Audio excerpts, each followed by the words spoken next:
log, stardate 7403.6. Are you pretending to do a captain's log? I saw that, but I don't believe it. A Vendorian doctor. Shapeshifter? Boo. Look, I can set you up with somebody great on the Cerritos. There's that Philosian and Tactical. She seems like a nice plant person. Intelligent plants?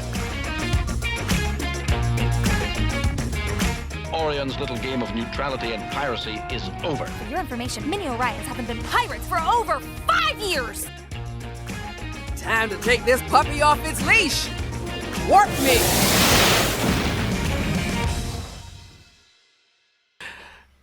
Hello and welcome to Drawn to Trek. I'm Aaron Harvey, and with me today is not Jessie Gender. Unfortunately, Jessie is fallen ill from a cold that she swears that I gave to her through the internet. So it's not probably true.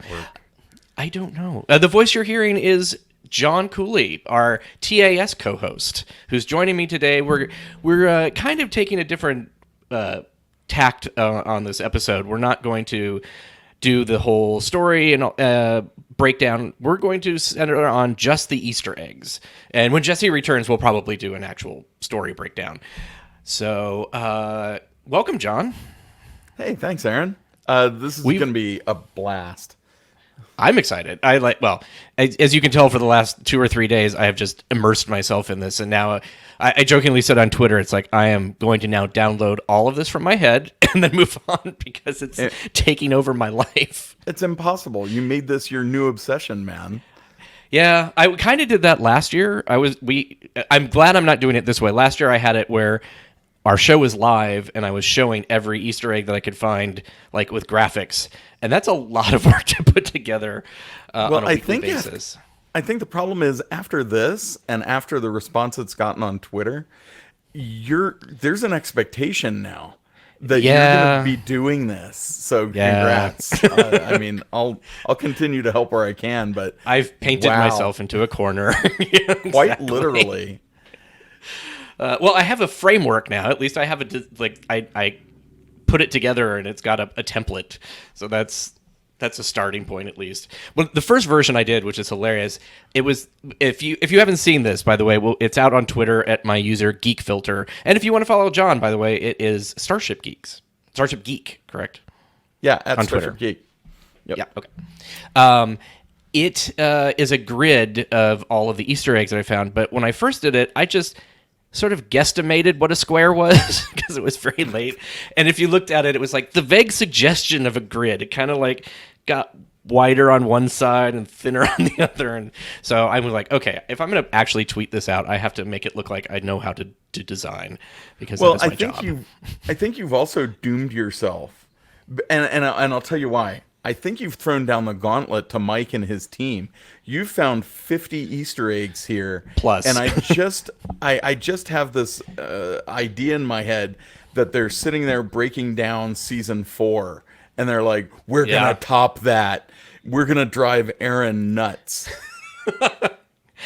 Well, after the amount of times I've probably messaged Mike and driven him nuts this week, it might be revenge. Although it could create a what is it, infinite loop or something like that, where it's just we end up driving each other nuts over Easter eggs. Well, I mean, now that you've got an officer on board the Cerritos that speaks in metaphor, now you've got a walking, talking Easter egg. You've got somebody who, as they learn about the Federation, can start incorporating Federation Easter eggs into their own metaphors. So you've got potentially an unending source of Easter eggs. Good luck to you, man. Seriously.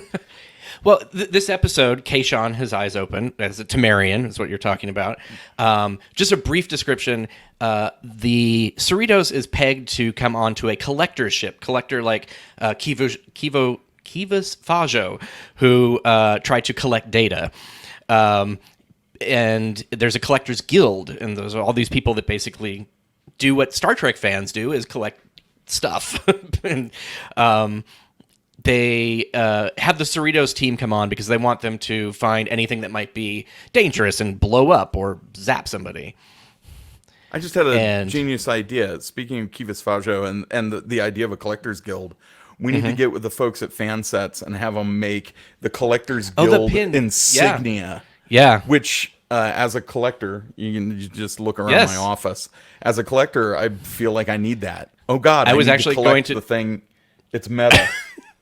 I was going to talk to you about Mike. that afterwards, actually. Damn. Mike is it's a secret just marketing person. He's like, he has nothing to do with Star Trek. He's just become this evil marketing genius. Well, evil Pretty marketing funny. genius, and really simultaneously also sort of mocking all of us and himself. Don't get me wrong, and himself. yeah. The dude is a collector too. It's like, well, and the fact that he turns one of the characters into a collector's item, basically turned him into a puppet, and now people have already, what is this, 2 days later, have created puppets versions of Kayshon. Which 'Cause that's the paging Star Trek Unlimited. Kayshon puppet, please. I said that you can play with your Kayshon puppet while you're wearing your Murph slippers, which was a joke that might actually become real at some point. It's like, Nice. and wearing your Lower Decks T-shirt club T-shirt, it's like you're gonna just be covered in all of this. Hey, I'm here for it. Bring it. Yes. I have space in my collection for more stuff, so I'm happy. Well, my Easter egg list is just from the collector's ship, but there's a B plot to this whole show. No, Okay. actually, there's a B plot and a C plot because you've got yes. Mariner's mom who's going up Yes. for her command review. And she's just like, I'm going to be more hands off. It's like, Yeah, I'm a micromanager. I love the eye roll. The that look, the everybody's just entire sort of like, bridge crew. they all look at the other direction and like, Yeah. So I think what we'll do is we'll just dive into the Easter egg. So they beam into this place, and it looks sort of like your kind of standard museum that you would go to with cases and pictures on the wall and stuff like that, although maybe overloaded a little bit. And the funny thing is the guys on the Tex Trex podcast said, this collector is insane. When you look at all the different things that are connected, they're just like, there's no flow. There's like in their universe, there would be no reason to have any of these things all together. Well, there's all the different galleries that we're treated to as we go through it, and really each gallery reminded me of a different museum in the Smithsonian system, for example. Like you've got you've got this main gallery that almost looks like a little eclectic, but really that's kind of how. It's kind of one part how MoMA kind of looks at times, and also some of the photographs that I've seen of the original Smithsonian Castle building when it had exhibits in it. Sort of that same sort of eclectic, just all over the place display of different collections of things. But then as you go through this, and as we go through the list, you'll find other rooms, some of which are actually based on like the National Aquarium in Baltimore, Maryland. Right. And things like that. So I kind of dug it. Yeah, on one hand, Yeah. it looks a little crazy, but there is a method to the madness. Well, it's not necessarily made for tons of visitors either. It's not like you're going to have school kids walking through this. Right. Collectors do seem to like to share their collection and talk about them, at least with certain people. So I'm sure that's still a thing, but it's more like my rich friends will come over and hang out and look at all of this stuff. Well, as long as they don't have sticky appendages. Yes, exactly. So let's start with there was sort of a little bit of a attempt to group things together, and then as we found random things and didn't want to renumber everything, I just added it. So we kind of started out with paintings. We have, and if you look at the list, I'm just going to use the numbers on the list that we created. So if you want to follow along with the image that we tweeted out, you can do that. So number 1 is the portrait that Captain Picard painted in TNG's A Matter of Perspective, which is flipped horizontally for some reason. I don't know. It's like why that was done. But, I probably think that the collector didn't realize that he had a fake. A fake. Because I would think that the real Matter of Perspective is probably in Picard's private gallery at Starfleet that we've seen in Picard. Yeah, exactly. And I don't doubt that a Ferengi has put one over on a collector. Oh, sure. Here or Probably there, so. plenty of times. Yes. Well, and then we have Data's Picasso-esque rendering of Spot from Inheritance. That one also feels like it shouldn't be here. So, who knows where some of these things came from. We have a Monet landscape, and I know it has a name, and I haven't been able to find it, but we're dealing with paintings of paintings. So they don't look 100% exactly like they would. So kind of trying to figure that out isn't the easiest sometimes. Number 4 is a still life from Vincent van Gogh of Pink Roses. And that one is one that I found 2 other ones that I thought they were and didn't until it just hit me on the head. I'm like, oh, it's a Van Gogh. Number 5, and this is one of those guesses that I'm like, it's probably not this, but I like to believe it is. But it's really close. Yeah, it strongly resembles concept art by Chris Foss for the unmade version of Dune by Jodorowsky. And you would think, like, that's way too deep of a cut. But when you think about it, we've had a character from a show that was never made and mentioned, name-checked. So we're... Yeah, I think that they would go there. It's probably legit. Yeah. Number 6, we have...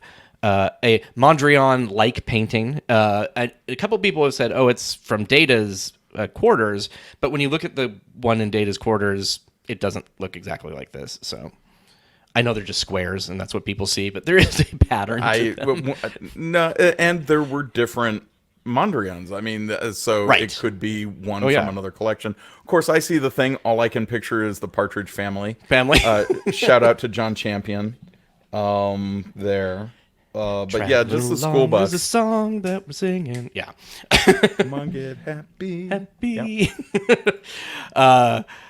Let's see. Oh, sorry. And this is rounding out the paintings, at least I think at this part. Number 7 is a painting of Niagara Falls by Frederick Edwin Church from 1857. And number 8 is a painting that I've always actually really liked. It's the Cathedral... Rouen, it's French, and I cannot speak French. By Claude Monet, it's The Portal in Sunlight from 1894. And I've always liked that painting. Just the light that it captures is kind of amazing. You do not see it in this. Monet is light. Yeah. It's like literally the time of day somewhere is recorded that he painted it, and you're like, oh yeah, that's totally like 1057 or whatever, So that's pretty much it for the paintings, although we might come back to 1 or 2 down below. So number 9 is the Mars Curiosity rover. So it survived the Mars happenings on Picard. It was taken off probably before that happened. Oh, well, now that I think about it, when does Lower Decks happens before the events of Mars catching on fire? So Yep. Yeah. So we know that it was safe, at least in this collection. So it at least made it out. I'm sure Bobak's celebrating somewhere that his rover made it off planet before it was destroyed. Yeah, he was at the premiere. I saw him kind of like with a bunch of people around him. I didn't really feel like I wanted to come out and just like, hey, I know that you do Mars stuff and you live in my city. Bye. It's like, that's what it felt like. You should have introduced yourself. He is a Trekkie among Trekkies. He'd have loved it. That's cool. Well, he is in Pasadena, and so am I, so maybe we'll run into each other. There you go. Number 10 is an unlabeled video game cabinet, and this sparked a lot of interesting conversation online. Really? We had people who swore it was Polybius, which is the urban legend of this video game in Portland, Oregon in 1981, so around when you and I actually lived there, that like kids... got it was something by the CIA, like an MK Ultra sort of thing, that it was training kids to be killers, or it was kidnapping them, or I don't know. It's the thing is, one thing that we did know about the not real Polybius is that it was a one-person player. It was not this game has 2 controllers. Also, it has a controller with buttons to the right, and then a controller buttons to the left. So you either have to have a right-handed person and a left-handed person playing, or, I mean, it's it's a drawing, so I don't think it was obviously modeled after anything specific. But both my roommate and I said what it looks like is one of those cabinets that plays multiple games because it has so many buttons and so many controllers. It's like it's made to work with any game. Well, I mean, I like to think that it was, Sega's Star Trek Strategic Operations Simulator, but the stand-up version, because there was a reclined version and a stand-up cabinet model. And I don't think I ever saw the stand-up one. I kind of had it in my head that it was the stand-up Strategic Operations Simulator because the button positions were similar. Yeah. And it is a Star Trek CRT stand-up video arcade cabinet. So I just had it in my head that's what it was.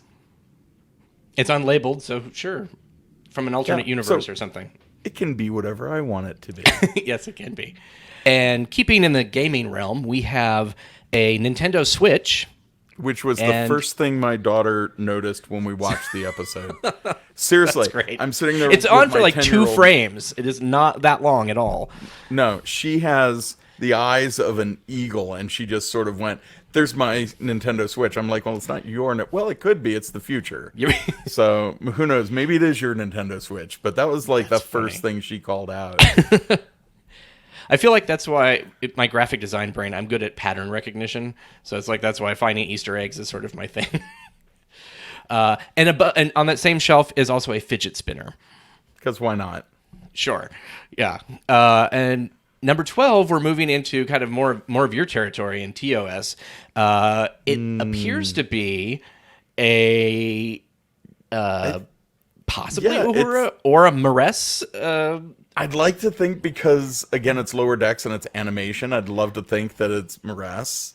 But it could easily be Uhura. The funny thing is, the way it looked just sitting in the cabinet, and yeah, I know there's only so many ways you can put a Starfleet uniform dress in a cabinet, but it looked almost identical to a display at San Diego Comic-Con a few years ago.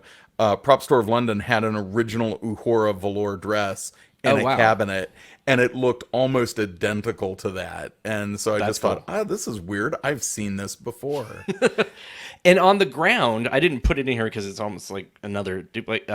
To the right of, I believe, the Valiant probe and the Terran Empire flag, which we will get to, is another uniform that looks exactly the same. So maybe they're both represented. They're both there. Yeah, exactly. So...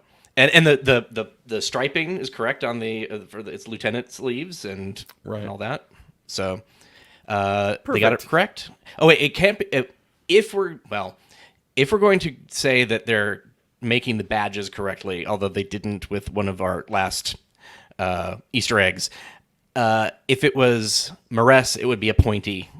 The animated series. Delta, yeah, and it's not. So it probably is Uhura, although who knows. So number 13. The Horta Egg, which, I've got one laying around here somewhere. It's never hatched, but I just loved that. I mean, you see a silicone orb like that, your brain immediately goes to Horta. Yeah. If for people who don't know any of this, they're just like, oh, it's some sort of, it's just a cool glossy ball and a sphere inside of you wonder sometimes like what people who watch this show but are not as immersed into the lore as we are, what must go through their mind. Right. Well, I mean, that people would be like encouraging them to like, oh, I'm going to go find out what that is. I don't know. You posed an interesting question. What goes through their minds? My mind must be really weird because when I saw 14, the Magatu skeleton, and yes, I'm using the pronunciation from the episode. The Magatu skeleton, I went somewhere fictionally in my head and created this entire idea that the horn of a Magatu, there would be like a black trade market for something like that in the Star Trek universe. Sure. And people, would be, vying for these sort of things. And maybe there's some sort of weird medicinal quality to it. And for some reason, I just went down this rabbit hole of thinking, what are the implications of a Magatu skeleton just being in someone's collection? Is that something that would get them in trouble with the Federation to a certain extent? I'd like to think so. And from the trailers we've seen, they're going to show up again. We're going to see the Mugato in this season. Yes. I'm excited. Which, unless Mugatus have developed space travel, means that we're going to go back to that planet. And maybe we're going to see medicine women and, villagers who hopefully have thrown down their firearms by now. But the possibilities are endless, and I love it. I don't know if this would ever happen, but I'd love to see them go back to Sigma Iosha. Wait, is that the gangster planet, and just see what happens. What's happened with that society? The most recent Joshua Jackson Miller novel, Rogue. Wow, I'm not. I will edit this in the future. You'll hear from future Aaron. We'll actually clean that up. But they talk about that civilization. So I think it's pretty cool. I mean, and I've lost track now of how many times you and I have talked about it, because I think pretty much every Trekkie, especially ones that are fond of TOS, we want closure there. We want to know what happened when McCoy left his communicator behind. Yeah, are they now all pretend Starfleet, or I'd love to think that they're not just a pretend Starfleet, but if they have some sort of ships available to them, that just every room in the ship looks like the transporter room, because that's all anybody ever saw. Well, yeah, that's funny, because the mild spoiler for the book, there's a comment at one point where it's just like somebody says something, and Rios is just like, how much was in that book? It's like there's like that. Why would that be in there? It's like, or whatever the comment was. I think it was like, oh, maybe you want to go get some magic beans. It's like, why was Jack and the Beanstalk inside of your 1992 gangster book? I love it. I love it. Okay, so, and the next one, we have another skeleton, a Gorn skeleton. And another TOS reference. Well, by way of Discovery. Yes. Because we did first see the skeleton in Lorca's menagerie. Yeah. Which I love how that was. Yeah, yes. And I love that was sort of a little clue, a little hint to who Lorca really was. Mm-hmm. Because it did seem sort of weirdly anti-Starfleet that a starship captain would have the skeleton of a sentient being just chilling in his little private lab area thing. It certainly seemed anomalous. I guess the half-dissected Tribble was worrisome also. But I really would have liked, honestly, this was my headcanon, which we're actually going to do an episode of Infinite Trek next week with a special guest that talks about headcanon. And one of my headcanons wanted to be that the massive reproduction of Tribbles was actually created by Lorca as an experiment, where the Tribbles weren't like the replicating kind before until he got there, and he turned them into a biological weapon, which is what they talk about in TAS and why they created the Glommer to eat them. But I'm like, that would have been really cool. Instead, we got that horrible, horrible short about the trouble with Edward. Bite your tongue. That is, I always joke, it's like, everybody loves Star Trek. You can love what you want or whatever. That is literally the one thing, if I could just excise it from the whole, it's like gone. You can keep Threshold. You can keep Spock's brain. Just get rid of Edward, because that's what I was afraid Lower Decks was going to be like. Oh, well, and thankfully it did not turn out like that. It didn't. But again, at the same time, it was mean. The people were bad. It was just like, no. Yeah. Sorry. Yeah, at the same time, I get it, because so not everything could withstand the Roddenberry edict of no conflict. And especially in a pre-TNG world, I don't mind seeing a dysfunctional starship. I think it's kind of interesting. And I'll take H. John Benjamin in anything I can get him in. Dysfunctional, but not dumb. That was the problem. Right. Anyway, moving on. Back to more TOS. Number 16 is... It doesn't necessarily have to be the exact one, but it does look like the SS Valiant's disaster recorder. And it could be from any other ship, but at the same time, I gotta think that maybe, again, Mike's team is playing with where No Man Has Gone before a little bit this season. Because we've already had Gary Mitchell. Right. Obliquely, but and then a direct, correlation to Gary Mitchell with Ransom.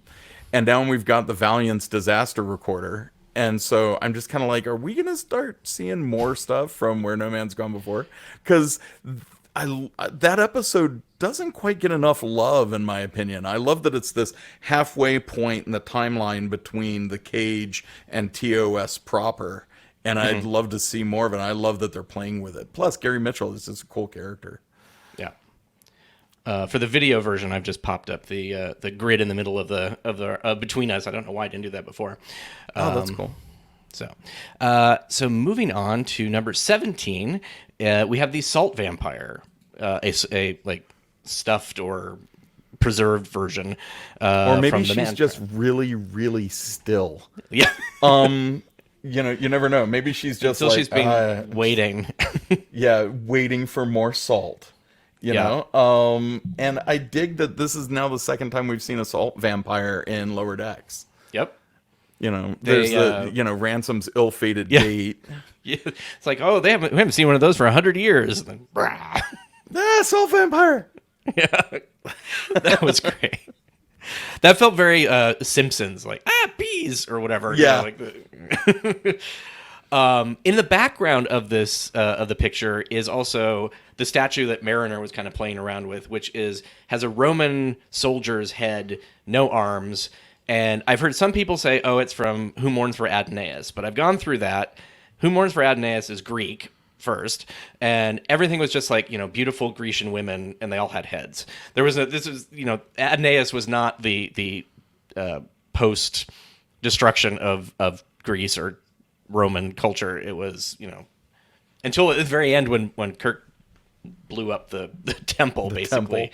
Yeah. It was all intact. And then you had mentioned possibly that it might be from... Bread and Circuses. Bread and Circuses. I really need to go through Bread and Circuses with a fine-tooth comb now, because I think it's probably from there. And I did a quick search, and I believe that some of the statues actually are from Who Mourns for Adonais that just sort of popped up again, because... they're props, and people reuse props. Well, or parallel planet development, man. They're not props. True. They're the same because planets develop similarly on TOS. I'm talking about real life, behind the scenes, sure. the whatever.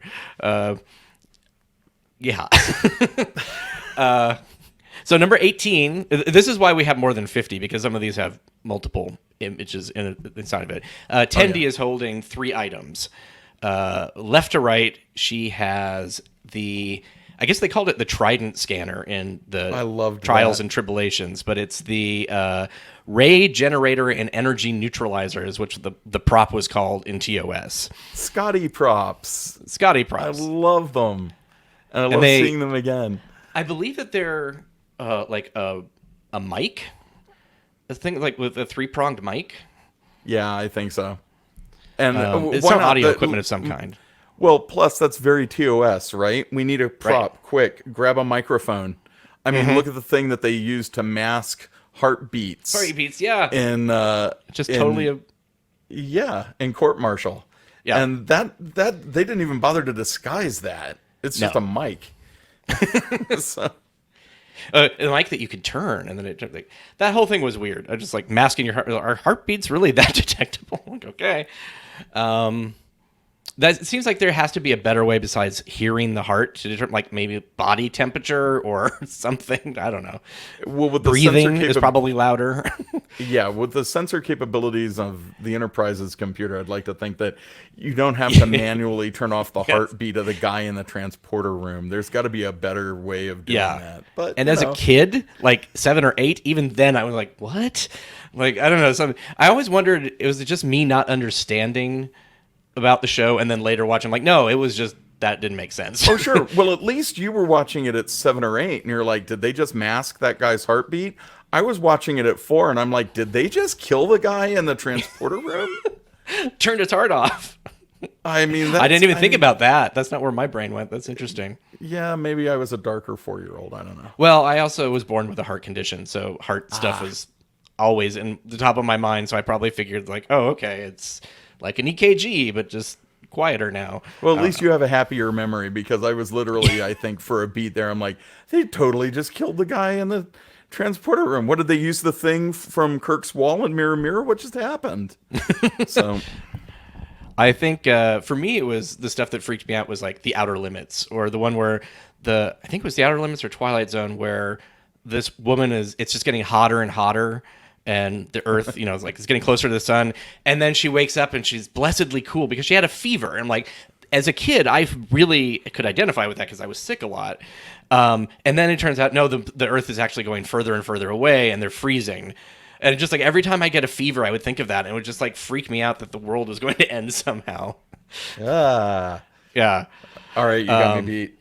That was my little kid freak out. Okay, so let me go back and finish number 18. Sorry about that, people. So we had the Ray generator from TOS, and then we went off on a tangent.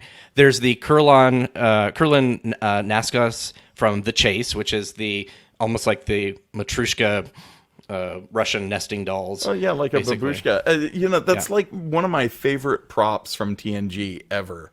Because I love the concept of it, the idea that the individual is made up of many little individuals, and I love sort of the not poetry, but just the concept around the whole thing. Yeah, which was visually really it was a nice design as well. Oh, and then in Generations, he just sort of tossed it off to the side when which I hated, and I completely like he would not do that moment. No, he wouldn't. Especially, not just how rare it was and how much airspace Patrick Stewart took up telling us how important the Kurlan Naskas was, but then it had come from his mentor. Yes, exactly. And then he's like, I got my photo album. I'm good. Let's get out of here, number one. What? Well, maybe he assumed that someone's going to come back and like they were going to do cleanup and repair or recovery. Well, I think that's probably how this particular collector got a lot of this stuff. I'd like to think that when Starfleet was sending out ships to go and retrieve and salvage the Enterprise D, I'd like to think that some Ferengi got in there and salvaged it first. That's funny. We've got to get here before Starfleet does. Well, there were some Starfleet people already there, but yeah. Indeed. So we also have the Anaran musical instrument from Voyager's episode Remember, which is this sort of like guitar-esque sort of little instrument, but instead of like a hole in the center where your strings are, is basically a kind of a globe, and you move your hands on top of it, and it's almost like the equivalent of what is it? It makes the 50s. What is? Like a theremin. Theremin. Is that how you play the thing? Is like a theremin? It kind of. I mean, you don't ever touch it. You just sort of move your hands over it. I've actually saw, like, I think it's one of the few theremins that is in California that this guy travels around and plays, and he was at the museum down the street that was having a science fiction exhibit, and so he would come in every once in a while and just play it, and it was just like he played TNG, which is really weird to hear that theme on a theremin. I've seen a YouTube video some time ago of someone playing the original series theme song on theremin, and it's nice, really awesome. This also, I wanted to point out, is probably my favorite item on this list, because as someone who lives and breathes TOS, I didn't recognize it when you first showed it to me. I'm like, I have no idea. Oh, yeah, I remember this. And you were just like, it has to be from Voyager. And I instantly went like, it clicked. I was like, oh my God, you're right. And then it was like, because there was a few that like really took us like 2 days to figure out, because like, and it mostly happened when I was about to jump onto a Zoom meeting with a client.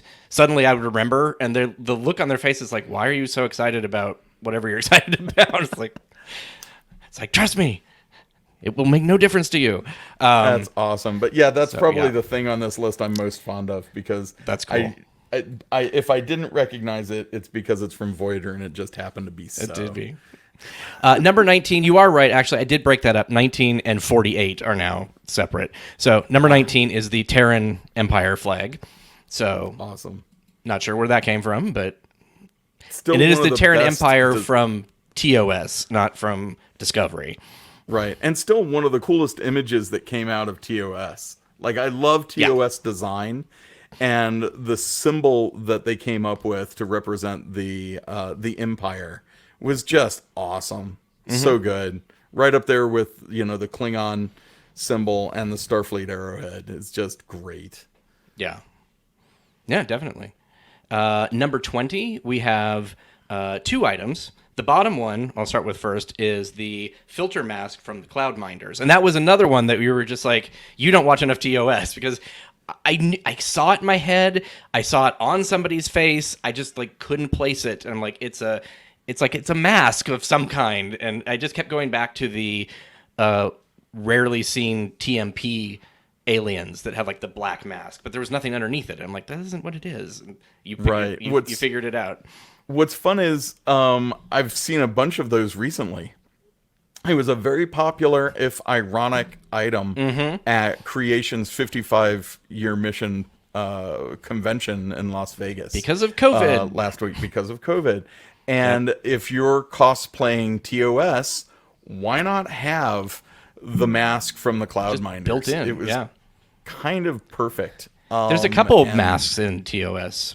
There are. But I love visually for TOS, the one from Cloudminders is perfect, because just like everything in TOS, you've got the primary colors of the little vials underneath it. It's just terrific. Was it like little charcoal things or something? Like they were the little plastic vials are kind of like plastic filter holders.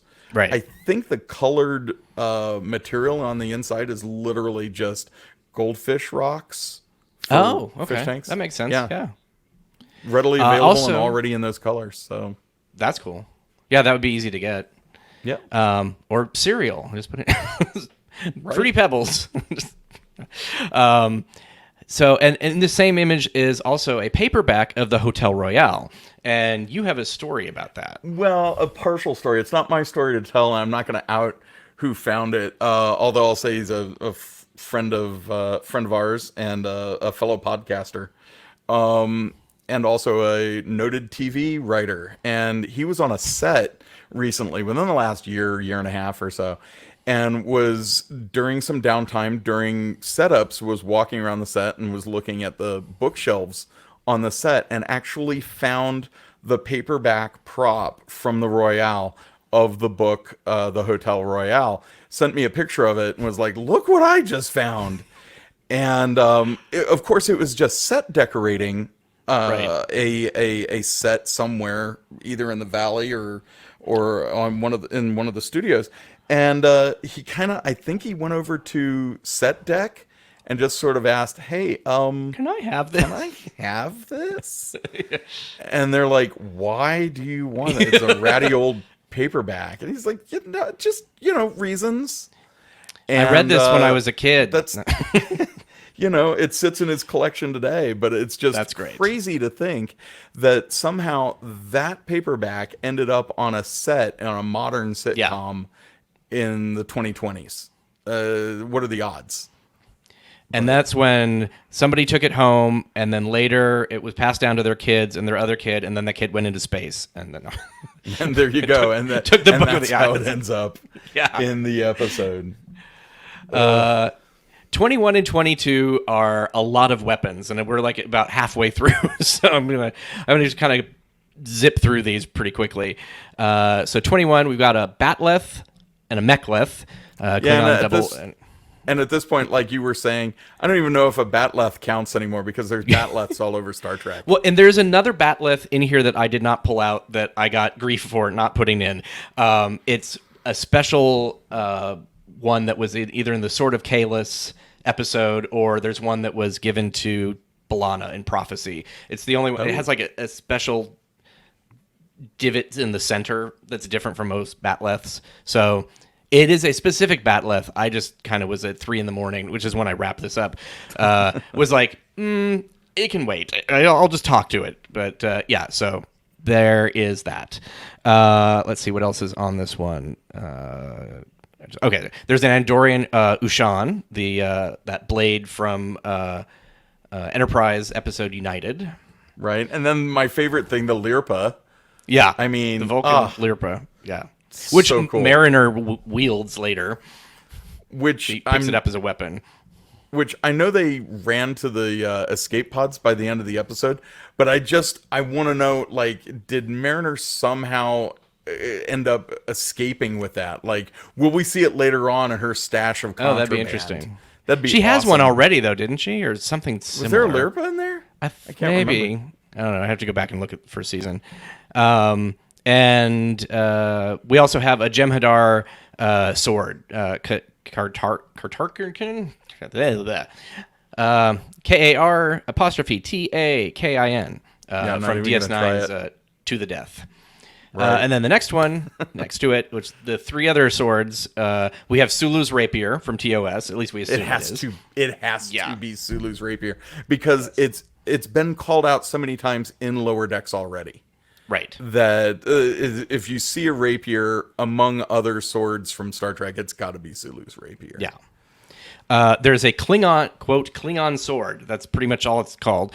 From Worf's Wall in TNG. It's also included in... Oh, go ahead. Oh, sorry.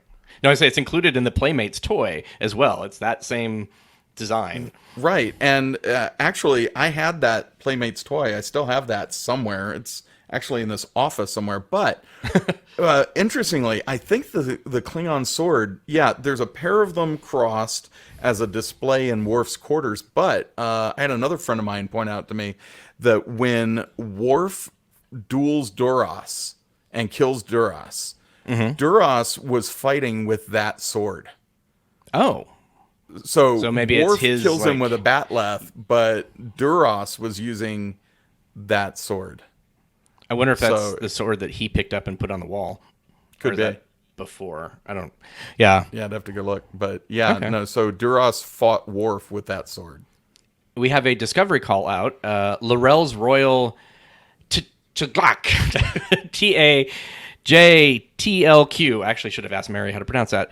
It's one of two blades because there's two designs that are similar. So it's one of those two blades. So that's nice to see a little bit of Discovery there. Yeah. Yeah, and really nice prop. I've seen it with my own eyes. It's gorgeous. They were at Comic-Con and at STLV, I believe. Yeah, and I love that it was represented here. It's just fantastic. So, next one is something that you and I have been talking about a little bit. Number 23 is Khan's necklace. And if you remember, Khan was on the Reliant when the Reliant went boom. So, and he was kind of not just ground zero. I mean, dude was leaning up against the Genesis device when it went off. I would think it would have been atomized, but who knows? Parallel TV universe, yes, time traveling collector or something, which means maybe he was beamed out and Khan escaped. Maybe Khan is frozen somewhere and he could show up on Lower Decks, which would be great. I mean, he did have a remarkable penchant for survival. Yep. Yeah, like, why not? Or, like you said, alternate universe. We've already seen something from the alternate universe and the Terran Empire flag. Right. So, yeah, I mean, hey, it's Khan's necklace. Cool. Yep. Don't know how it's there, but I'll give in to the mystery. And I've been in an enormous Star Trek 2 mood lately, so I'll take anything I can get. Yep. You've been doing some fun badge work. Oh, well, yeah. But, spoilers. Just check your Twitter feed. So, number 24 is a Class 8 probe. But besides that, I had kind of left it at that because it was like a Kalar was in one of those. But specifically, I think this one is holding the body of Ira Graves from the Schizoid Man because it's got a little window. And if you look at the I can't zoom in on this, unfortunately, on the screen. But if you look in, it looks like maybe you can see like a little face in the faraway shot. Why not? So, I mean, this episode already has so many skeletons in it. What's one more? There's a little bit of dark stuff here. Number 25 is a Betazoid Gift Box, which was also famous for Armin Shimmerman first appearance, but not first recording. Or no, wait, this was... I take that back. It's the first recording, not first appearance. So this is the first thing he ever recorded for Star Trek. Was because this was from Haven, but we see him in The Last Outpost beforehand as a Ferengi. Right. Okay. That makes sense. So I these things are usually filmed and then aired out of order anyway. So right. That's I'm what. Yeah. Kind of like, wait, where was it? Yeah. So no, I looked it up. But he was. It was recorded first, but yeah. So this is a silver box with a face on it that creepily talks to you, and then pops open and spits out stuff. I mean, Betazoids are weird folks. Yeah. A gift box with a eerily lifelike face in it. Sure. I don't know that I'd want one to, at my next birthday party, but hey, there are worse things. True. It's a little disturbing, but okay. So we're halfway through the list. We're now at number 25. 26 is a 2-for-1. We have The Game. From The Game, it's the disc in the cone game, basically.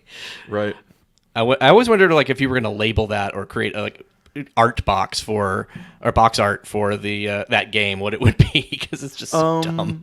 Somebody at a convention, I think it was STLV 2019, somebody was handing out flyers for the game. Yes. Mm-hmm. I have one somewhere. Yeah, I've got one somewhere in here too. And that was just genius because it sort of described the game and the benefits of playing it. And sort of like, I have to find it somewhere. I've got a picture of the two people who were doing that because they have the game piece on.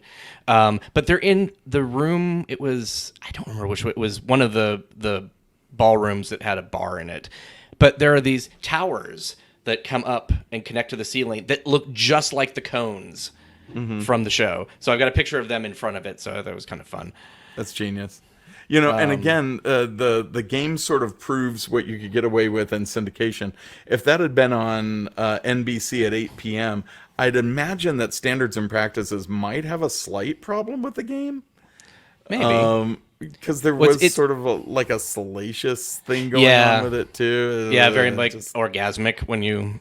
Yeah, which is what it was doing, basically. It was triggering the pleasure centers of your brain every time. And programming you to do weird things. So, I don't know. I always found that episode just a little off-putting and yet interesting. I never liked it either. Yeah, I mean, I liked it, but it was one of those you don't want to watch because you know what's going to happen. I don't know. I was as a kid, I was that sort of person. But was that the first appearance of Ensign Robin Leffler? Leffler. I think so. I think, or is it the second one where this is where you never see her again? I don't know. I can't remember. She only had 2 appearances. So that was a famous actress whose name has just left my head. Oh, that's Ashley Judd. Ashley Judd, thank you. Yeah. And actually, speaking of connections and names, the person who wrote the game, John Culver, not really, that was his name in TAS, but Fred Bronson wrote the last episode of TAS, the counterclock incident, and he worked for NBC. So, he was part of the standards and practices. He was one of the promotion. So really, yeah. So he was the one who got to review all of the reels for TAS to see if he pre-reviewed them and then somebody else came and reviewed them afterwards, I guess. So the reason he changed his name to John Culver, which is funny because I always think of the reason I never remember which is his real name is there's Bronson Canyon and Culver City here in Los Angeles. So it's my brain is they're both fake.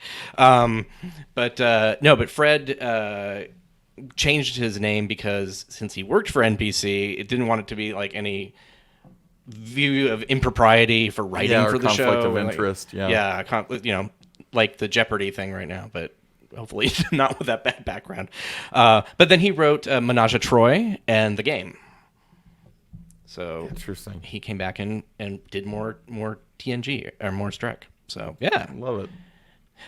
Number 27 is the Catan probe from The Inner Light. Fan favorite. I mean, everybody loves that thing. I wonder, did they ever find any other chambers in there? Because really kind of slightly anticlimactic and yet beautiful and poetic all at the same time. That the only thing inside of it was the flute. Yeah. I'd like to think that maybe they just, ignored one of the other doors that opened on later on and had something else cool in there from their culture. A seed from the last plant or something like that. Yeah, just something. I mean, kind of like, Yeah. okay, I get it. It's great. Flute. Awesome. But that's the only artifact from your culture that you're going to send into space? Okay. To be fair, their culture was really boring. I know everyone loves that episode. To me, it feels like spending a lifetime in a suburb of Phoenix. It was just like, oh, wow. Well, I think when it comes down to it, my only thing is I would have loved to have seen, and this would happen in today's era of, more serialized Right. storytelling. I would have loved to have seen more as Picard continued to live out his life, influenced by his time as Cayman the Iron Weaver. Yeah. That would have been Or even really flashbacks interesting. to things that he experienced in the probe. Yeah. Because he basically has a whole other set of lifetime memories there, maybe. But again, magic reset button. At least he had the flute in other episodes. But really, there was a little bit of carry through. That's nice. yeah. Number 28 is the Kurlan Nascos. Talk about magic reset button. Yes. We were talking about that a little bit ago. And there's a guitar there, and I don't know if it is but if we're talking about things, everything has some sort of reference. It's possibly LQ Sonny Clemens' guitar from the Neutral Zone. Yeah, that's where my mind went One to. of the not time travelers, the cryonically frozen people from the 90s. Yeah, and really, there was a lot to love with Sonny. He was a weirdo, but look, he's 300 years on, and he just wants to party. Okay. Yeah. Send him to Riza. 29 is the masks from the Masaka mask from Masks. And An you would episode think that was that would be the thing we'd want to forget, yeah. but it's not. That's further down on the list. Yeah. Well, yeah. I can't know what you're talking about. Yes. I'm sure you know what I'm talking about. Number it's a toss-up: the mask or the thing. other thing. And- Yeah. Okay. and Yeah. the When we other get to thing. that, maybe we'll do a viewer poll. Which would you rather forget? The masks or the other thing? Or the other thing. Yeah. What if you had to have something displayed in your home? Let's put it that way. Oh Lord. Yeah. Which one? Okay, so the next thing is Odo's bucket. So I don't know if Odo just got a different bucket and this got passed. Like hopefully Well, I'd Odo's like to not in think that he bucket. had multiple buckets. Yeah. Yeah. I mean, you'd have to have it in different places if you're like, I want to have one at home, I want to have one on the ship, and Yeah, like I would station buckets around. Yeah. I don't want to just have to carry my bucket around. And also, if you're traveling, Yeah. a little weird. Everybody else has got little bags or maybe just a data card so that they can, use a replicator to print out their wardrobe wherever they get. But Right. you got to carry this bucket around. And then it invites questions. What's that? Oh, that's my Yeah. bucket. I sleep in it. What? Huh? It looks like a spittoon. It's not a spittoon. Yeah. It's a bucket. And don't use it as a spittoon because I've had that happen to me. And gross. Ugh. But, as I recall, though, he left his bucket in the care of Kira Nerys. yes, at the end of the very last episode. Yeah, which also, weird gift. I'd like to think that she keeps it around and it's Puts a a plant vase. in it? Like Yeah. she's got some plants, some flowers in there. Mm-hmm. Didn't she? Isn't that what it started as? Or I swear at some point I saw flowers in that. Or am I imagining that? I don't Maybe know. I'm imagining it. Okay. Yeah, I maybe don't I saw. recall flowers. Maybe a fan made one and used it as a flower pot. It would be awesome. Although I know what I want my urn someday to look like. There you go. I mean, dark, but why not? Odo's Yeah. bucket? Sure. Sure. And keeping in the Deep Space Nine theme, number 31 is a baseball, and there's a bat that you can't see. So assuming that's somehow related to Cisco, it doesn't have signatures and stuff on it, so it's not.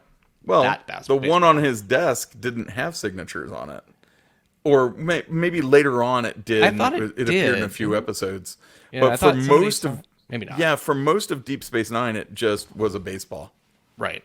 So And then the Logicians, the Vulcan team that fought against them, has a hat on a stand in there. I saw one of those walking around the convention last week. Yep. So Number 33 is Neelix's chef uniform or outfit with his apron and hat. Which, that was fun because when we were first looking at this, instantly, because at a distance, it looks a little bit like the card soldiers from Alice in Wonderland. Oh, yeah. And so we were just like, oh, okay, it's it's from TAS, because that was the only one where we actually saw those from the planet, what am I trying to say? The vacation planet, amusement park planet. But no, it's not. So, because later you can see see the hat closer up and like, oh, that's a chef's hat. Oh, it's that. So it's pretty funny.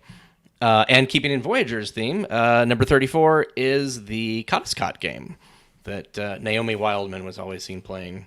Oh, that's what that is. 7. Yep. Kind of like Othello or Connect 4, kind of, or something. I don't think they ever had rules to it that we could intuit, at least from the TV show. No, like not laid out as well as Fizbin. Right. Number 35 is the isomagnetic disintegrator that Worf had in Insurrection. Right. And number 36 is Chateau Picard cases of, we assume, champagne or wine. And that was nice. There was a bit of continuity there with the label on the cases. Yeah. Being reminiscent not only of the actual wine that you can go and purchase, but what we've seen in episodes of Picard. I appreciated that. That was cool. And in that same image is some sort of like an orange cylinder with sort of almost like little pokey horns at the top. No one knows what this is. It looks like we should know what it is. It looks like it could be Cardassian or Klingon or something. Well, the color threw me off. I went down a rabbit hole. Well, it's sort of bronzy orangish, and really, until I pulled it up and was sadly disappointed that it was a different thing. I thought it was containers of, and I can't remember if I'm pronouncing this correctly, Facilium. Felicium. Felicium, thank you. Yes. Much better pronunciation. Yes, which Yes. of course was the drug that Merritt Buttrick's character was addicted to. Although that was a his silver culture was tube unaware kind of thing. that they were being addicted. They thought it was medicine. Yep. And he was being manipulated by Joachim, of all people, from Star Trek 2, which is awesome. But yeah, no, the container they had in the actual cargo hold was the same color as that. Like the little small handheld one that, for lack of a better term, the episode's antagonist had was more silver. They were the same color, but they were like long and thin and like Yeah. Well, it's a generic prop that we saw used all over TNG through the 7 years of it. But it was a lot of different things. The thing in front of the cases of Chateau Picard, no idea. If somebody's got it, hit us up on Twitter because we're dying to know. I forgot one thing going back to number 26 real quick. The game is sitting on top of the papier-mâché head of Picard from Captain Picard Day. I keep skipping over that every time I look at that. So, I remember when I first looked at it, it didn't immediately click, but I'm like, that's a really like childlike version of the TNG badge. I'm like, oh, kid made it. It is. Yeah. He's a role model. He is. It was a nice touch. Yeah. Number 37. So we have a trombone. So we're assuming it's Riker's trombone or maybe William Riker's trombone, given this episode. I'd like to think it's his. I'm telling you, there's a bunch of stuff here from the salvaged Enterprise D. Yeah, I like that idea. Yeah. Or maybe it's not, now that I think about it, it's perhaps not Will Riker's trombone. It could be Thomas Riker's trombone, because of course Will gave him their trombone that they'd had their whole lives. He presented that to him when he left the Enterprise D. And maybe because Thomas Riker is in jail now, right? Right. in theory. And that maybe his possessions fell into the hands of someone else, and voila. which this wouldn't be the only Thomas Riker reference in this episode. Right, exactly. So yeah, sure. Let's go with that. So and yeah, there's my a pair headcanon of is it's Tom's. yeah. Sorry. No, I agree. So there's a pair of tennis shoes, and no one will tell me what this is. Like I literally asked the production company, and they're like, "No, we're not telling you." So That's it random. could be Air Jordans. Your idea is it might be the Reebok Alien Stompers shoes that we saw a few years back that were what Ripley was wearing in Alien. Yeah, Ripley wears them, and then they've also been an object of obsession for people that collect shoes. Yeah. The Air Jordans, like they could be, but I think the Air Jordans have more black in them. Yeah. These have got some sort of weird spat over the laces. That's what makes me think of Yeah. Bug Stompers. Or they're just tennis shoes. Or they're just tennis shoes, yeah. Like, great. So, no idea. So if you know that, or if anybody has a concept of what it might be, please hit us up. I actually even looked up, I never found it, but I did remember that Wesley there was a cut scene of Wesley showing off a new pair of shoes to his friends in 10 Forward, but they were sort of like purple suede boot things. Yeah, if I we also properly. thought they might be related to Boimler when he was in his cool clothes Yep. phase last season, but nah. Nah, we Those looked it were back. two It's like different it's the colors. right colors, but not the right shape at all. And then 38 is just a Starship Duty insignia TOS era. It looks like TOS, or I mean, yeah, or it's there's a Matt Jeffries reference in this episode that we'll talk about when we get to the end of these. Also possible that it's the original sketch of the first Delta, which looks very similar to that, and it was on this yellowish transparent paper, kind of like vellum. So could be that too. right. It was the same sketch that had the cage jackets. Yes. In front and center on the page. But Yeah, that was from the one corner Roddenberry of it was the archives. Delta. Yep. That's part of the research that we did to prove that like the TOS, the Delta was always supposed to be every starship's insignia. Not every ship doesn't get its own insignia. Although there was like two in all of 50 years on-screen errors. there was- basically. Yeah, and they were both in the same episode. It's Ron Tracy and his chief medical officer in Omega Glory. And once you plug in what the intent was of Gene and Bob and all the rest behind the scenes on TOS, then it becomes kind of clearer. Well, there's a memo that literally says that, but there are people who are basically intent doesn't mean anything. It has to be said on screen. If Which that's is true, weird. then take intent of on screen. Then there's like one or two ships that didn't have it, that the rest did. And this is, I know this is again behind the scenes intent, but for TAS, Bob Klein, one of the big animators, was told every starship from Starfleet has the Delta. If there's a like merchant marine or a cargo ship or something, they have their own symbols so they don't get confused with Starfleet. And that is actually carried through in the animated series. When you see the USS Ares crew, they have the Delta. When you see the ship that's carrying the medicine that Spock needed, it has its own symbol because it's a cargo ship. Because it's a cargo ship. Yeah, but it's okay. And that's a conversation we can have later because that's a very long conversation. But That's a very long conversation. But I will say this. I do get the desire, especially among older fans or my own contemporaries, to hold on preciously to the idea that every ship has its own insignia. Because that's what the we grew up 1970s, with. yeah, That's and the what we thought it 1970s was flooded with all sorts of ideas of what those might look like, but none of them were canon. It was Yeah. like fanon or whatever, basically. But like all those books that came out when there was nothing to watch had different insignias, and I think that sort of drilled into people's brain that yes, that's what it is. Like, but it wasn't. So yeah. Moving on to 39. It is the container for the Medusans from TOS's Is There in Truth No Beauty? Which I just love. Yeah. I mean, the idea of Medusans, which, by the way, who named the Medusans? Are Medusans offended by the name Medusan? I mean, who knows? Maybe we'll find out in Prodigy. Yeah. Which I just want to say yet again, I called that one dead right from day one. Yes. But anyway, I love the idea of the Medusan pod, but it's also a little odd. At least in TOS, I think the way Prodigy's handling it as a mobile pod, that makes a lot of sense.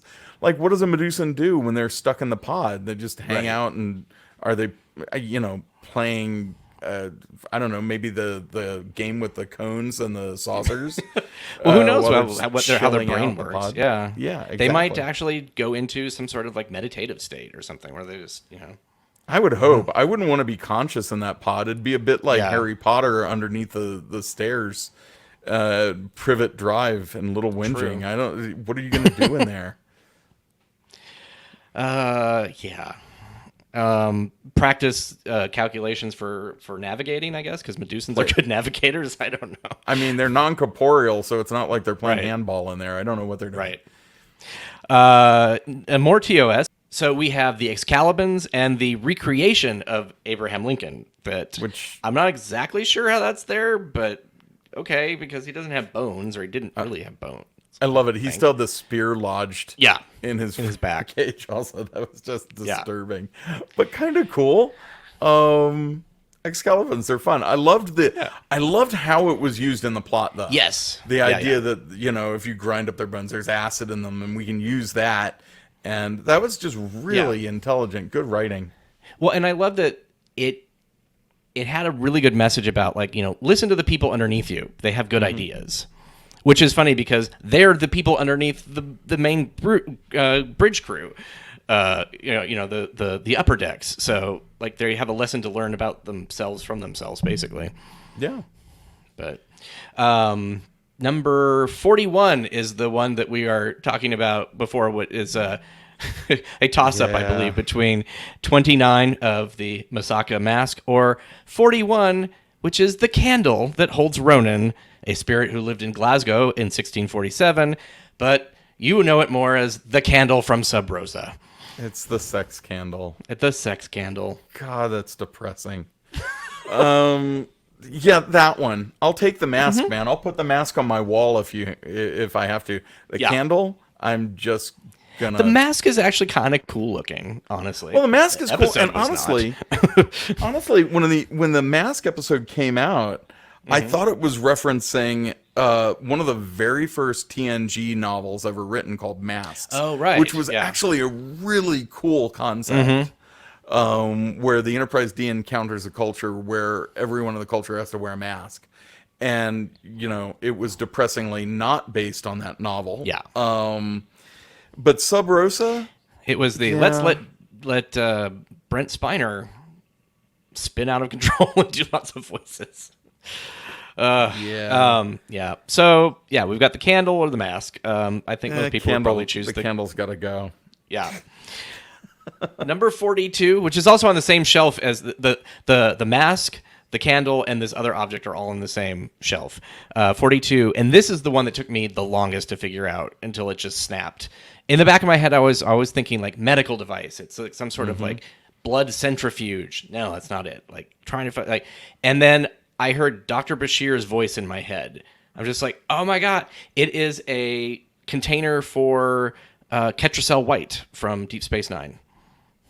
One of the weirdest MacGuffins in Star Trek history. A really interesting idea. Soldiers that have to have this substance in order to operate. Yeah. And something that Star Trek had played around with before. If you go back to, the very first episode of TNG, they're talking about, Q mentions the idea that we were controlling our military with drugs. Yep. So as bizarre which as is very it is 80s. It's very 80s, but it's also like, let's not get too preachy here, humanity. You did it yourself too, which is kind of interesting, really. They never brought that up, of course, but they never did, and I was always disappointed by it. Yeah. Okay, we can because criticize Bashir could have been like, Dominion. oh yeah, we can exactly, and just but hey, our own human culture, blah blah blah. Yeah.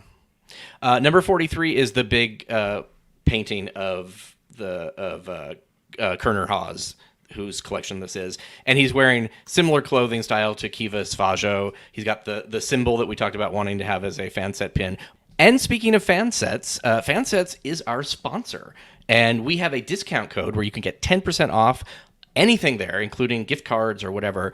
And the discount code is DRAWN, all caps, DRAWN, and just go to fansets.com and you can pick up a badge for your uniform. They're doing their badge program.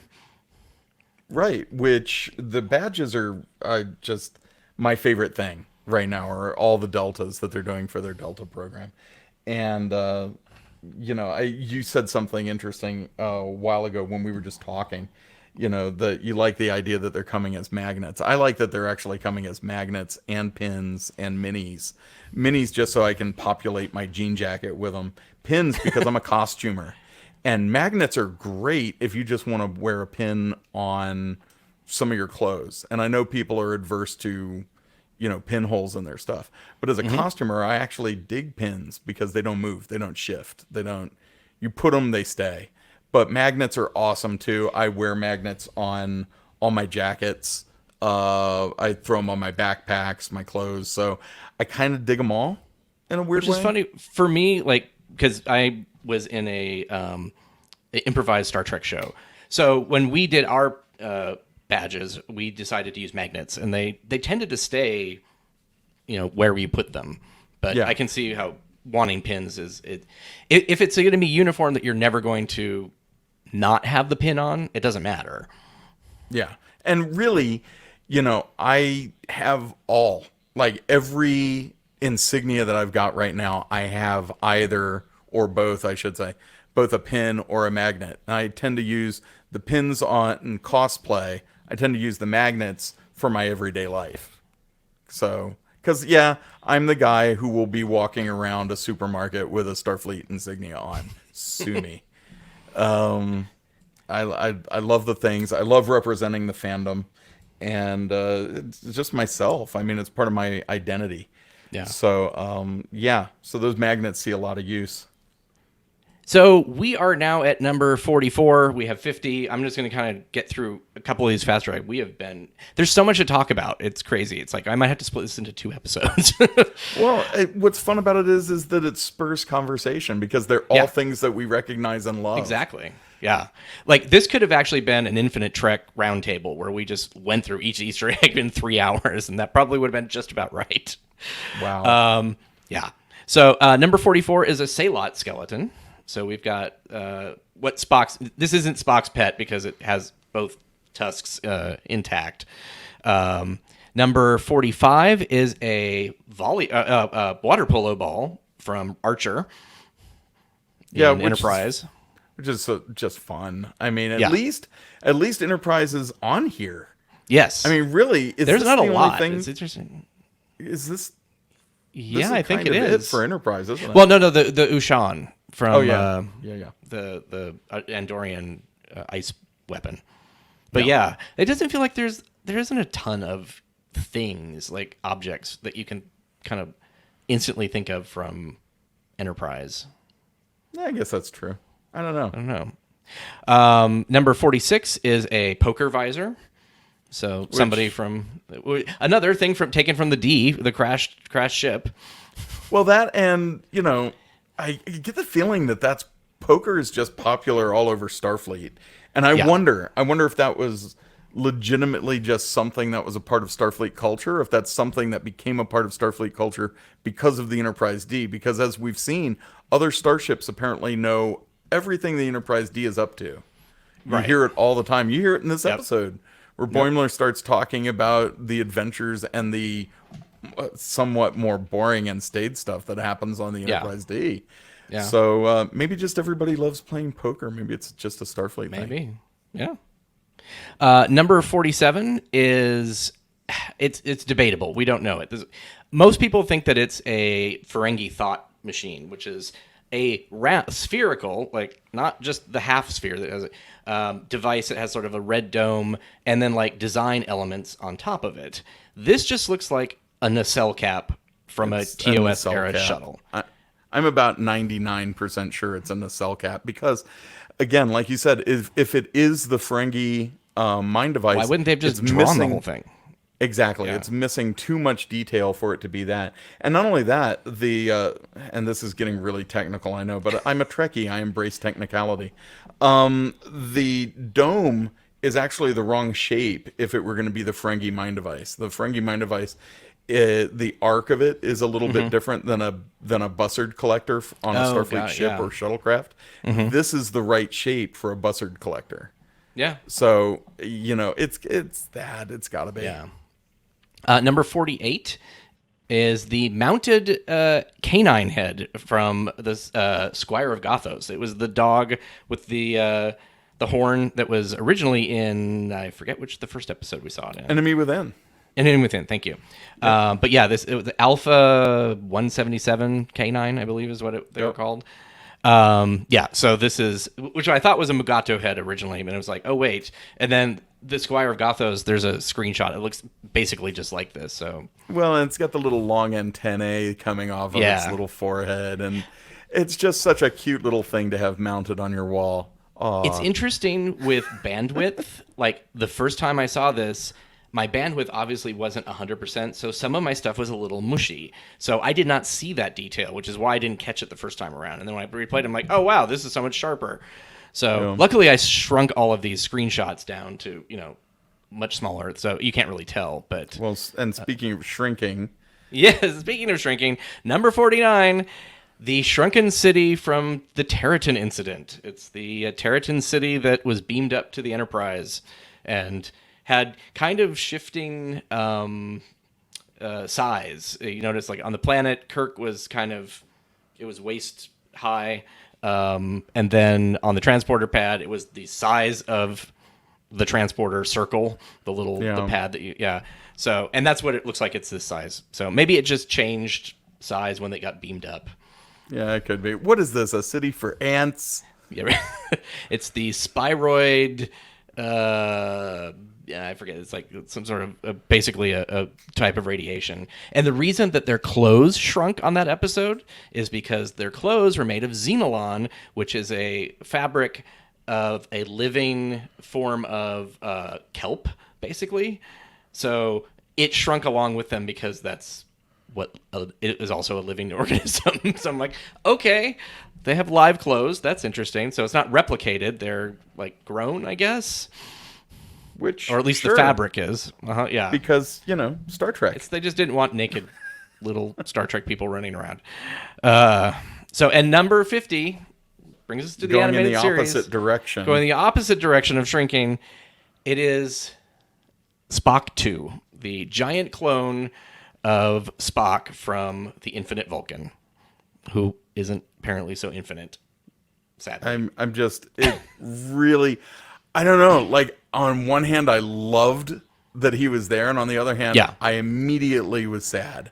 Yeah. Because I'm like, no, I wanted to actually see 50-foot Spock. Well, even if I didn't want to see, I just wanted to know out in the universe, because he would still be, by Vulcan age, could be alive.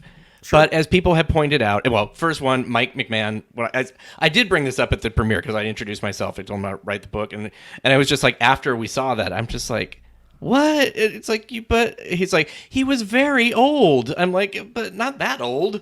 However, being a clone and a giant clone, big clones, that people don't, big life forms don't live as long as smaller ones. Or is that true? Yeah, something like that. So who knows? But my headcanon is that possibly he was cloned before he died, or maybe because he can clone after, and then there's Spock 3. There's a Spock 3 out there somewhere in the universe. I'd like to think that. And somebody was like, well, I hope that he's not out there. He's like, because he was like, he probably lived a miserable existence and died with his first Ponfar and all this time. I'm like, what? Like, he must have done some, must have done some kind of good, because he, we have a Philosian who is serving on the Cerritos. What if there's a 50-foot to Pring? I mean, what? Think it through. Kind of like when I was thinking, find her and clone her. I'm just saying, first of all, it's not the first fictional rabbit hole I've fallen down, even in this podcast. in this episode. But what if, you hit a Mach time with a 50-foot Spock? The solution is going to be find a 50-foot Vulcan woman. So 50-foot to Pring? I now have that in my head canon. Sure. Why not? Although T'Pring wasn't especially nice. No, at all. Let's maybe a different Vulcan that they run across or something. Yeah, maybe not 50-foot T'Pring, but we'll write that story eventually. Yeah, or now it's there. Find some sort of we'll find some sort of answer. But I think that would have been the solution. You need to find a 50-foot other Vulcan. Yeah. So that pretty much wraps up what we found. There are two things there's that orange barrel, and then there's kind of looks like an award. It's got like a circle with what looks like clouds around it almost on a little stand. Don't know what that is either. No idea. But those are the two things. There are other things in that I did not include. There was a what is it? A case with a shark in it, and somebody pinged me and they're like, "Oh no, that is a very important modern artwork called The Physical Impossibility of Death in the Mind of Someone Living." And I was just like, I know what that is, but it doesn't have the same case, and the case is actually part of the design work. But in looking for that, I found that in 2008, he did a similar exhibit called Death Denied, and it is exactly that. So that shark is by Damien Hirst in 2008. So there's a shark artwork in there. There's also a big unicorn, and not sure if that's an allusion to like Blade Runner or there was the blue horses on Nimbus that had a horn, but they don't look like this. So, and there's a couple other minor things that I'm sure are something, and I just didn't pick it out. But I feel like we got a lot of them. Yeah. And this is just in the collector's room. There is something that you want to talk about on the Titan, which I did not even get to. Yeah, the Titan, it's funny. My favorite Easter egg from the whole episode isn't even, in that collection. It's actually back aboard the Titan. And in the briefing room aboard the USS Titan, there are a series of models and images. And one of them is the original, I think it's possibly the first sketch of a potential USS Enterprise or Yorktown. And there we go. Yeah, you're showing it off right now. Which is just amazing that was included in the episode.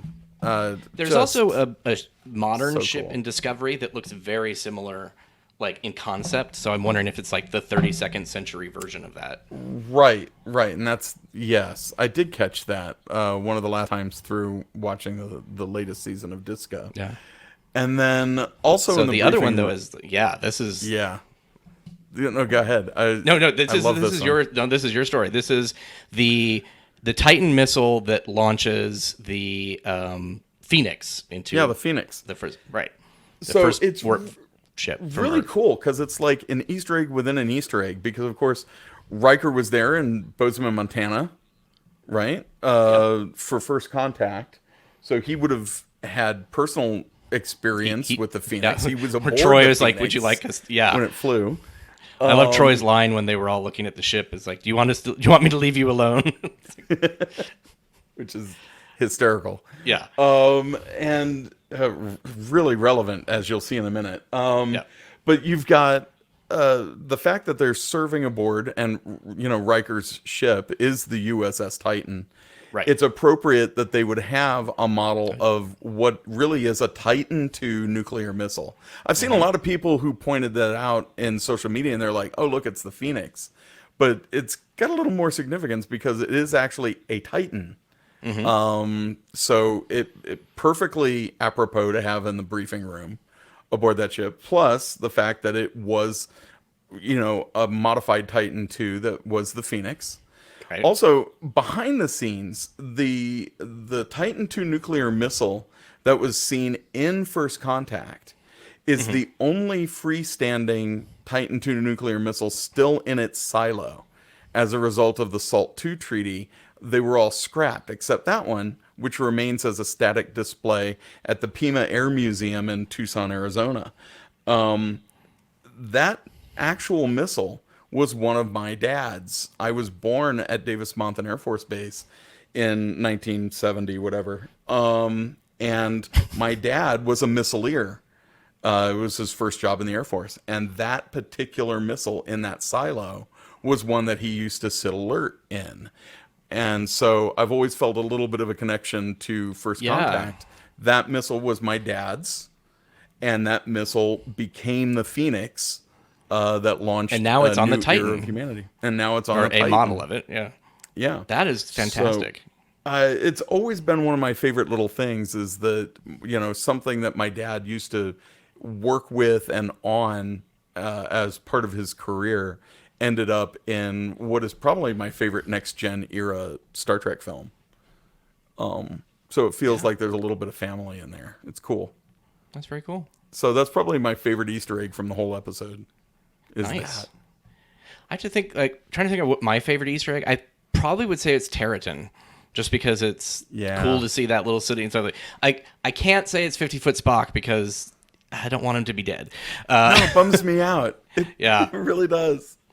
But no, I just love the fact that they took so much time and effort to put these things in, and they are interesting for a collection. Honestly, they're and the fact that there's not just Star Trek stuff. There's real artwork, and there's other things that So I appreciate the time and attention to detail. And what I noticed, what was really cool, is that unlike some cartoons where they would just put the stuff wherever and then whatever they needed for the scene, this has a layout and everything stays where it's supposed to be. They walk around this museum, and if they're standing in one spot, you can't suddenly have the shark behind them because it's 2 rows over or something like that. So they managed to actually keep a real layout as they walked through it. So I thought that was really nice. It was. But what the nicest thing about all of this, and let's try to bring it home if we can to something not just relatable, but something that really has meaning. What was it? And I think it was quoted even in an early TNG episode. Sherlock Holmes, for example, had a massive collection, but he didn't collect anything that wasn't of significance to him. Right. We're told, right? Yep. So this episode and this list that you compiled, by the way, of the things that Mike and his team at Lower Decks put into the episode, this infusion and of little Easter eggs from all over Star Trek's history. The 55-year history of Star Trek. It's a love letter. And this is a direct answer, I think, anyway, to those people that would look at modern Star Trek, even Lower Decks, and say, as I've heard time and again, well, the people that are working on Star Trek now don't get Star Trek. This list is your proof that they do. They know. Boimler's speech, too. Yeah. Boimler's speech at the end, it absolutely nails what Star Trek is and what it's all about. And the fact that they were able to not only put that message at the end, but put this artwork throughout the episode that really tells you everything you need to know. The people working on modern Trek, and especially Lower Decks, are born and bred, dyed-in-the-wool Trekkies who know this stuff backwards and forwards, and they just proved it to all of us. I don't see how anybody can have a criticism anymore in the face of this sort of overwhelming evidence that they John, not only let me introduce you to the internet. Oh, I know. I know. And it's frequently depressing, but this is not depressing. This is awesome and inspiring. And I love it. Lower Decks, whenever it is on and we get to watch it and it's new, there's a spring in my step. There's just something like this. There's always no matter how crappy the day was, is I can go back and watch this episode or whatever and just get something out of it. And it's new Star Trek and it's running, and it's just, that's mind-boggling sometimes to me that there's so much Star Trek out here that we had such a point of either not running, or if you were a Star Trek fan, you were considered a dork. I mean, people would not talk to you. So things have changed so much. Well, they've changed so much. We're kind of spoiled in a way. Look how long we went in a desert with no Star Trek. And now there's just so much happening all around us all the time that you can almost take it for granted. You can almost say, well, I'll get to that episode tomorrow because I just don't have time today. And that's really a weird place for me to be, because Star Trek should be the thing that I run to, at the end of the day. It's like, I've had a hard day. I'm going to put on an episode of Star Trek and have a good time. Thankfully, at this point, they have not run more than one show at a time. Like DS9 and Voyager or something like that. Like, if we had both of those, I'd have to choose which one we'd use for a podcast or something. I feel like I'll take it all. Okay, now. fine. But if you would like to pay my rent so I could just do this, great, I'll do that. No, but what I mean is that it's really so much fun to be a Trekkie right now. There's products flying out of every corner, and soon we'll be able to see action figures on toy shelves again. Yes. We've got new episodes of Lower Decks right now dropping every week, and they're not just, here's another episode of Lower Decks. Each one has been a delight. Yeah. Each one has been something special in its own right. And God, I just love it so much. Yeah. So I'm just a happy Trekkie right now. I agree, and that's a really good place to be at. I think it's really a good place to end the show as well. Happy Trekkies, and just diving into this has been a joy. Also, at this point, I think I'm ready to be done with the Easter eggs from this episode. That said, but yeah, oh, sorry. Well, I can't wait to see your list for next week's show. Like 3 things. There's I believe that there's spaceships in there, and awesome. No, I have painted myself into a corner, but I will go through it and see if there's definitely not this much. I can tell you that. No. I feel like this might have been the biggest of the season. Although we have the back 5 to ponder. So, well, and I also got the feeling when I was watching this, and who knows, maybe they're chuckling or they're just gonna up the ante and make it worse next time. Yeah. But I also got the feeling that they were like, hey, we've done a good job of telling our own stories, and we're going to continue to do that. For everybody looking for Easter eggs, we're throwing them all right here. Yeah. Come and get them. There's more Easter eggs than you're going to find even in this list. Yep. Yeah, definitely. Well, thank you everybody for joining us. Hopefully next time we'll have Jesse will be back, and believe next week's episode we'll always have Tom Paris. Mm-hmm. And I am excited to see Robert Duncan McNeil on Star Trek again as Tom Paris. I would love to see a Captain Proton holodeck program with Boimler in black and white. That would be so much fun. Yeah. Among, all the other holodeck programs that we could possibly get. Well, I just want to see, I would kill to see Moriarty again. That's my holodeck fantasy for an episode. They've name dropped him before, so I feel like maybe we'll see him again. Yeah, I expect that we'll probably see him again at some point. I hope so. Yeah. Him and what's her name? Stephanie Beacham. Oh, yes. Is Stephanie Beacham still alive? I think so. I would just love to have her voice. I liked Sequest DSV. I'm a dork, and I really liked her at least the first season. The first season was good. So anyway, thank you all for joining us. And if you haven't already left at this point and just wandered off, we will talk to you next week, and live long and prosper. Bye, guys. LLIP.